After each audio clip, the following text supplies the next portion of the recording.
Hemos convertido al jefe de una institución religiosa en un símbolo de resistencia progresista. Tenemos claro que el control de una jerarquía ajena a la democracia es el próximo gran reto político de la izquierda. Son contradicciones con mucho sentido.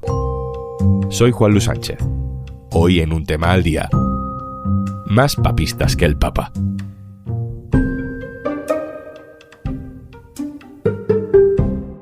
Una cosa antes de empezar. ¿Quieres digitalizar tu negocio? El programa Kit Digital te ayuda con bonos digitales de hasta 29.000 euros. Te cuento más al final del episodio. Han pasado 48 horas desde la muerte del Papa Francisco. Han sido 2 días intensos, primero por la relevancia de la noticia en sí, pero inmediatamente después por las horas y horas de radio, televisión, las páginas y páginas de internet hablando de lo que ha supuesto la figura de Jorge Bergoglio en la Iglesia. También este podcast, ayer mismo, lo dedicamos a trazar un perfil del Papa. Escuchándonos a nosotros mismos, escuchando y leyendo a otros por acumulación, hemos detectado algo bastante fácil de detectar. La izquierda, las capas más progresistas de la sociedad, sus políticos, sus escritores, sus periodistas, hemos salido mayoritariamente en tromba a defender al Papa. Ateos, laicos, cristianos de base, comunistas, socialdemócratas, anticapitalistas, feministas, ecologistas, no todos con la misma intensidad, pero sí mayoritariamente los que han aparecido en los medios han salido a defender al jefe de la Iglesia Católica. Durante estos 2 días he ido comentando esta paradoja con varios amigos. Por ejemplo, con el escritor y colaborador del diario.es, Isaac Rosa, al que le he pedido que nos mande una nota de voz. Hola, Juanlu. Escuchando estos días la despedida que desde una parte importante de la izquierda y desde posiciones laicas, ateas o incluso anticlericales se está haciendo de Jorge Bergoglio, yo me acordaba de un chiste mítico de la película Amanece que no es poco, que he vuelto a ver esta Semana Santa y, por cierto, que bien ha envejecido. Luis Ciges y Antonio Resines, que hacen de padre e hijo en la ficción, comparten cama y el padre le pregunta al hijo cuando se acuestan: «Supongo que me respetarás, Teodoro?» Y ante su reacción airada le añade: déjate, que un hombre en la cama siempre es un hombre en la cama. Pues un papa en el Vaticano siempre es un papa en el Vaticano. Y la Iglesia de Roma siempre es la Iglesia de Roma. Un papa es un papa, aunque se prodiguen gestos que lo hagan más cercano, de la misma forma que un rey siempre es un rey, aunque campechanee.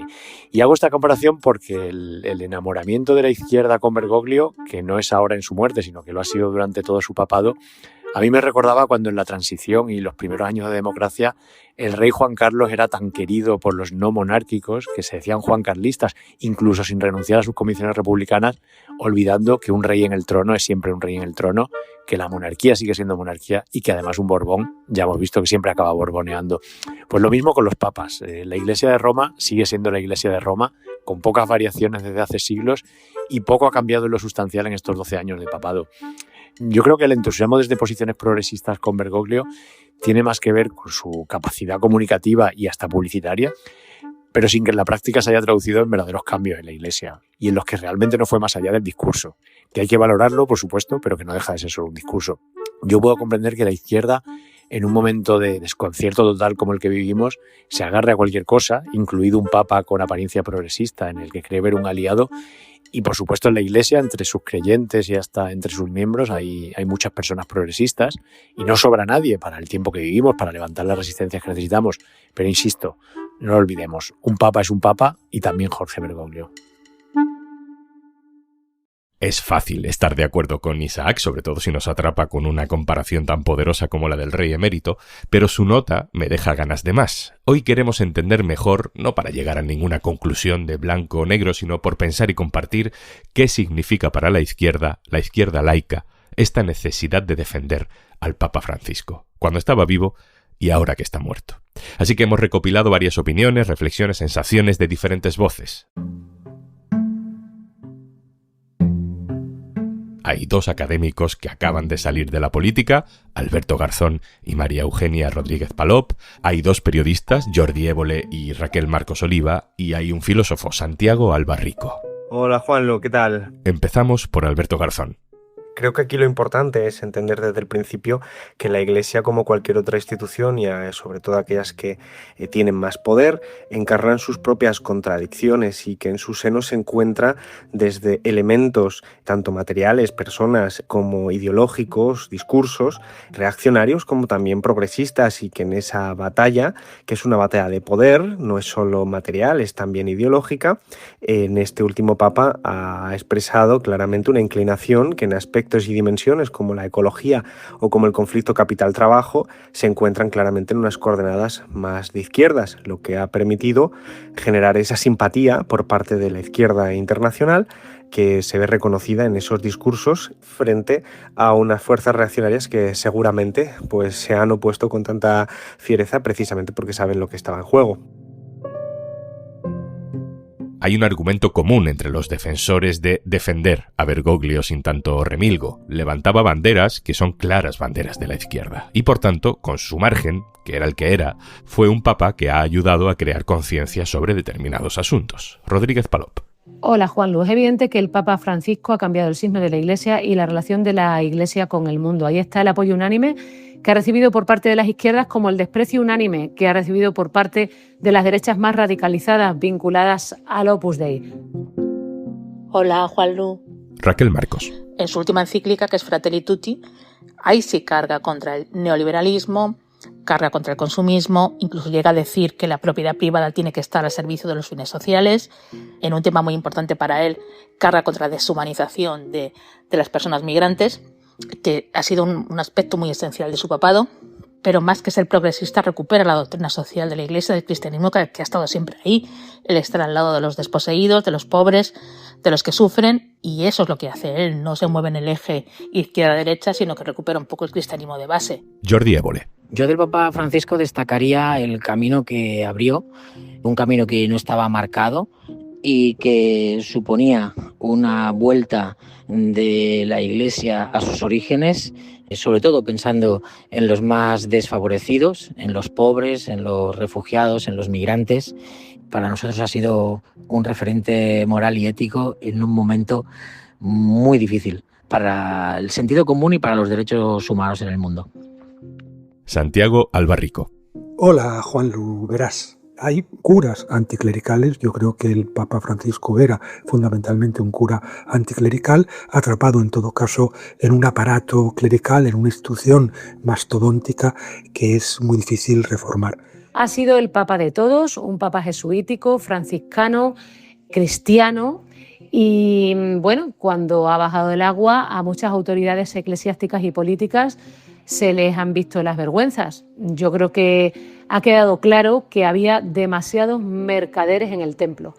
El Papa Francisco ha defendido lo que hoy las derechas llamarían el programa Woke, apoyo a asilados y refugiados, apoyo a la causa ecologista, a las personas LGTBIQ, identificación con pobres y clase trabajadora. Esto está en el legado de las izquierdas. Ha combatido el racismo, la xenofobia y el antiislamismo que lamentablemente hoy defienden las derechas.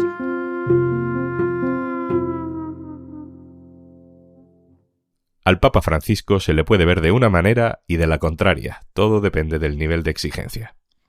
Ha muerto un papa comunista, se ha llegado a decir estos días desde la muerte de Francisco, y creo que no hay nada más alejado de la realidad, sobre todo en algunos aspectos, y en lo que desde luego no es nada progresista, y ahí se alinea incluso con las posturas más de derecha, incluso de extrema derecha, es en el caso de los derechos de la mujer, sobre todo los derechos reproductivos, de los derechos del colectivo LGTBI, de los derechos trans. En todos esos aspectos el Papa no se ha movido un ápice de los papados anteriores. La doctrina de la Iglesia sigue siendo la misma. Él ha dado un poco más de voz a las mujeres dentro de lo que es la jerarquía del Vaticano, pero tampoco tanta, y no ha escuchado las voces más feministas de teólogos y teólogas más feministas, que los hay y que abogan por hacer un cambio más profundo respecto al papel de la mujer en el catolicismo. Él alguna vez incluso ha llegado a decir que la ideología de género era una forma de colonización ideológica, y en ese sentido no, el Papa no ha sido ni muchísimo menos progresista. y sin embargo recibe recurrentemente la etiqueta de progresista. Una de las razones tiene que ver también con lo que había enfrente, el avance de la extrema derecha. Creo que a medida que ha pasado el tiempo de su papado, el Papa cada vez ha parecido más de izquierdas porque el mundo era cada vez más de derechas. Y sinceramente creo que él se ha mantenido en el mismo sitio. Lo que pasa es que en el mundo hemos visto cómo gobernantes que en otros momentos nos hubiesen parecido totalmente grotescos, pues han acabado llegando al poder, ya sea Trump, ya sea Milei, ya sea Bolsonaro. Claro, ante esa ola reaccionaria y hegemónica en los últimos años, pues parece que el Papa sea un revolucionario de izquierdas. Impugnando la totalidad del pontificado de Francisco a partir de sus políticas de género, pues nos ha impedido ver todo lo que ha hecho en otros campos, en el campo pues de las políticas migratorias, de igualdad o climáticas. Y creo que esto, en un momento en el que la izquierda está muy debilitada, pues nos ha hecho olvidar que probablemente, y esto dice mucho acerca del mundo en que vivimos, pues el jefe de Estado más de izquierdas era precisamente Francisco. Ha muerto además en un momento geopolítico crítico en el que el trumpismo vincula el neoliberalismo económico y el autoritarismo político, así que también lo vamos a echar de menos como jefe de Estado. Pienso que destacar lo que es rescatable de la práctica y el discurso del Papa no implica ser ciego a las contradicciones de otras dimensiones y a sus aspectos de opresión que pueden existir en otras dimensiones, y en la que la izquierda no solo se encuentra apoyando a la parte más cercana a sí misma, sino que es consciente de que las fuerzas reaccionarias, si toman control sobre instituciones culturales y sociales tan importantes como la Iglesia, es un problema no solo para los creyentes, es un problema para todo el mundo.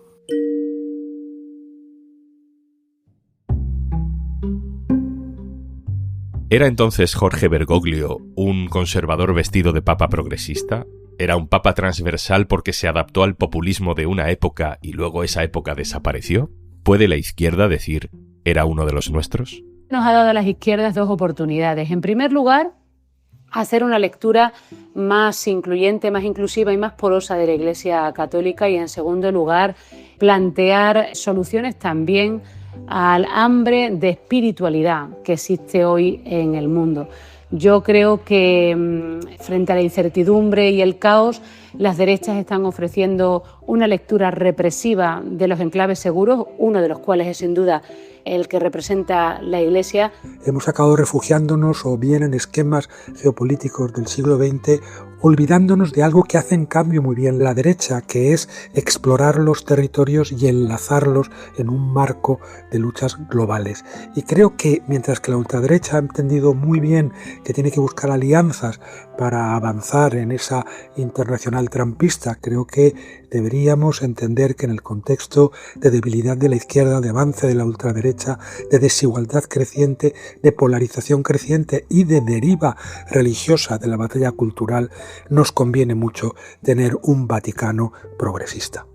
Esta izquierda que rápidamente censura las contradicciones de cualquier otra persona o de cualquier otra institución, por lo tanto neutralizando de manera inmediata la posibilidad de tejer una alianza o de construir algo más amplio, en vez de alternativamente hacer algo que es sumamente más práctico, que es reconociendo esas contradicciones y aprendiendo a conllevarlas, ser capaces de explotar y de incrementar aquello que se tiene en común con otras instituciones, con otros actores, con otras personas, para poder llevar a cabo pues ese ideario programático de transformación social que necesariamente requiere de una base social mucho más amplia, y evidentemente esa base social mucho más amplia es por definición menos coherente, menos cohesiva, menos homogénea, mientras que aquella otra izquierda más pragmática sí está en condiciones de construir alianzas, y esto en nuestro país o incluso en Europa es más difícil, pero en América Latina se ha visto en las últimas décadas con todo su potencial revolucionario y lógicamente contradictorio.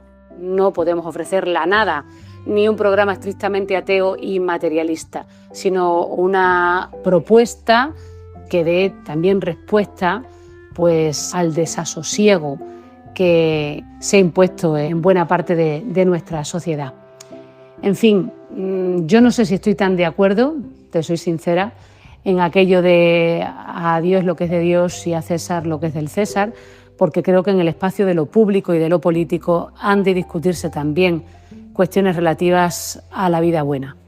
Y la izquierda se tiene que implicar en eso. Y antes de marcharnos, la ayuda de Kit Digital te permite acceder a un amplio catálogo de soluciones digitales con las que podrás mejorar la gestión de procesos, fortalecer tu presencia online, mejorar la ciberseguridad de tu negocio o incluso empezar a usar herramientas con inteligencia artificial si eres mediana empresa. Empieza hoy mismo el cambio que tu empresa necesita. Infórmate en el 900 909 001 o en acelerapyme.es. Únete al cambio digital. Kit Digital es una iniciativa del Gobierno de España, gestionada por Red.es. Colabora Cámara de Comercio de España, financiado por la Unión Europea. Next Generation EU. Plan de recuperación. Gobierno de España. Esto es Un Tema al Día, el podcast del Diario.es. Si te gusta lo que hacemos, necesitamos tu apoyo. Hazte socio, hazte socia del Diario.es en el Diario.es/socio. El podcast lo producen Carmen Ibáñez, Marcos García Santonja e Izaskun Pérez. El montaje es de Pedro Nogales.